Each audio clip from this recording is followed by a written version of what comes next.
So next point is representation. How we represent the chromosomes in these evolutionary strategies.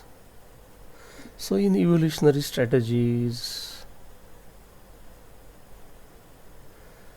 the presentation of the chromosome consists of three parts: object variable x1 dash dash dash xn, and it has two strategy parameters, sigma and alpha.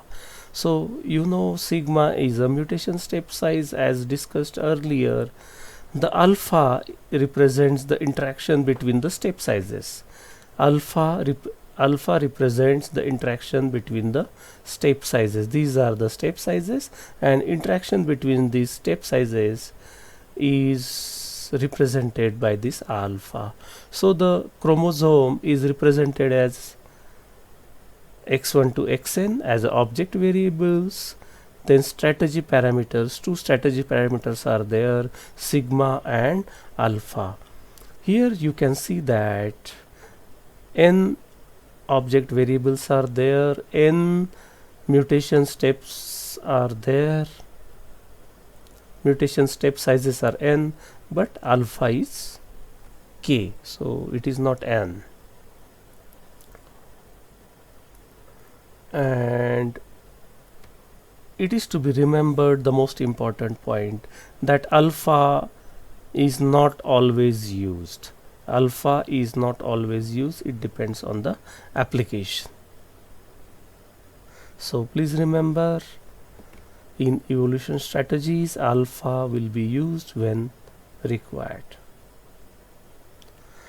So now we have studied how to encode or represent the chromosome, then how to perform the mutation operation, and how to select the parents. Now next part is recombination, which is called as crossover in genetic algorithm. Here two parents are there and two parents create one child. In recombination, two parents create one child. So given two parents x and y and one child z is created in the recombination. Two parents are given x and y and one child z is created, but there are two methods to create child z. One is called intermediary recombination and another one is discrete recombination. So intermediary recombination, as you can see here, intermediary recombination formula Zi, you can say it is average of xi and yi, we can get Zi. It is called intermediary recombination. So the chromosomes are averaged, you can say. Another recombination strategy is discrete recombination.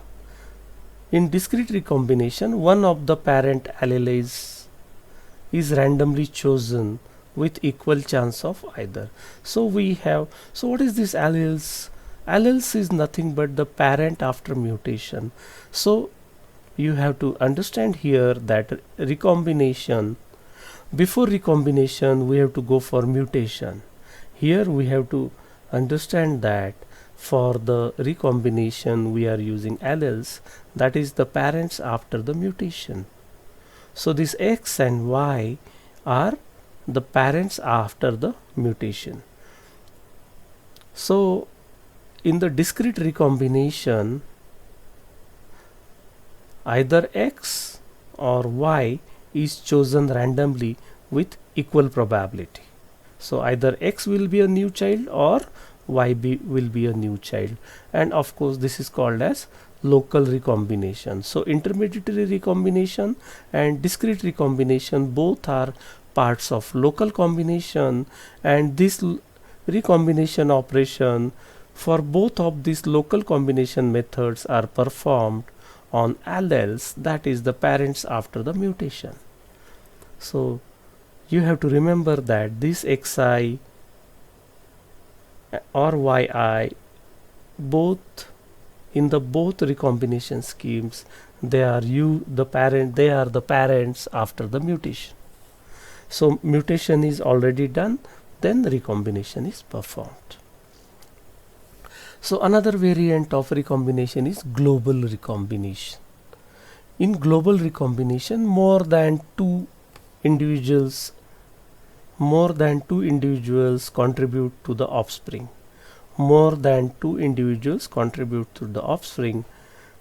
This multi-parent variant is called global recombination. So this is the extension of the local recombination. Method is same, only difference is there are more than two individuals contributing to the offspring. So there will not be only two parents, but it may be more than two parents for the global recombination. So this is all about the recombination method. Now we have performed the selection, then we have done the mutation. After mutation we have done the recombination, that is crossover. Now, so survivor selection,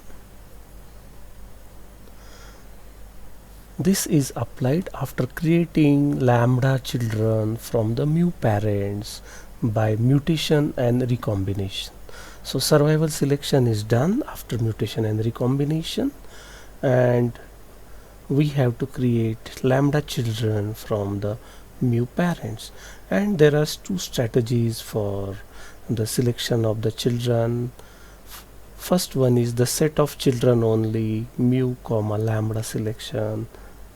So here only children can get selected as a survival selection. And another strategy is set of parents and children, that is mu plus lambda selection. So the selection is done deterministically. It is on the basis of the rank, and it is not on the absolute fitness value. So fitness value is not important for the survival selection, but it is based on the rank, and it is selected, or you can say chosen deterministically.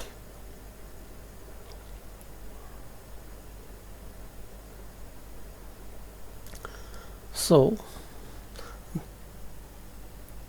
there are certain, this mu plus lambda selection is also called as elitism, means the good solutions or fit solution from the original pool of solutions of the parents can be preserved, whereas mu comma lambda selection can forget these solutions.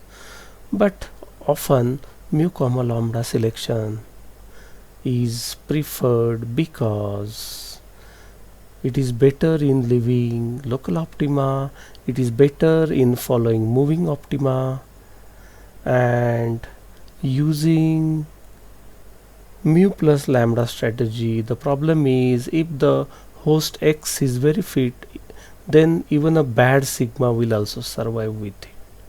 So this is the disadvantage of using mu plus delta strategy, that is selecting from parent and offspring set. So that is all about the evolution strategies, and this is the technical summary representation. So the real valued vectors are there, real valued numbers are encoded in the ES. Then recombination is discrete or intermediary. Discrete means either xi or yi from the parents will be selected, and that will be the new value zi.